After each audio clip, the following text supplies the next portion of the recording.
the Toyota Super Bowl Day Halftime Report.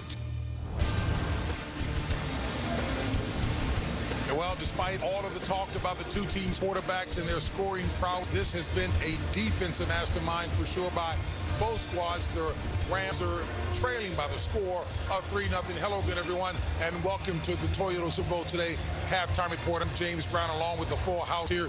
You said all week long that Patriots secondary would cause problems. Well, I thought that because they're very good in the back end, and he's been great in the first half. Their whole defense has been great.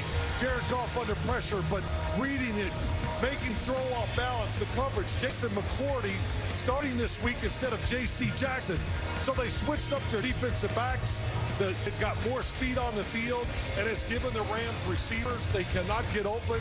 And even if they do, Jared Goff's been under pressure. And Wade Phillips has got Tom Brady uncomfortable. He thinks this man, Nickell Robey-Coleman, is going to jump out underneath this outside route, tip the ball. Corey Littleton's going to intercept it. He's going back and forth between man and zone in the running game. You can double to Ndamukong Suh, but Fowler, and you can see right there, Ndamukong Suh, even with Aaron Donald being doubled, they have been doing the same thing all playoffs, stopping the run game. The best player on the field so far has been that man that they named Jules. Julian Edelman has been phenomenal. 7 catches, which is a first-half record in a Super Bowl, and just on 8 targets, which means he is ultimately the most consistent player that Tom Brady has. But here's the thing. They're going to have to bracket him in the second half, and I expect the Patriots playing chess to go somewhere else. Well, you know, guys, let's be honest. The real story of this first half is Tom Brady and how poorly he has played. I think he's misreading down the field. I think a couple times, in Chris Hogan's case, he has forced the ball to him, predetermined.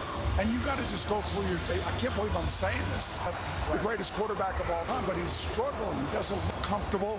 And I think one of the reasons he's not comfortable is because of the pressure and because for 2 weeks he's had to listen about Ndamukong Suh and Aaron Donald. But I will say this, the Patriots have always been a second-half team in the Super Bowl. Always. Now with this, Todd Gurley, we talked about him being a big part of this first half. Right. It's not about the yards, it's about the touches. Todd Gurley is one of those guys that can take the ball all the way with any time he touches the ball. So they need to continue to get him involved in the game because, again, this running game is such the play action, and that's still what the Rams want to do. They've had 5 possessions. They ran it on first down, all 5 possessions. And you look at Todd Gurley.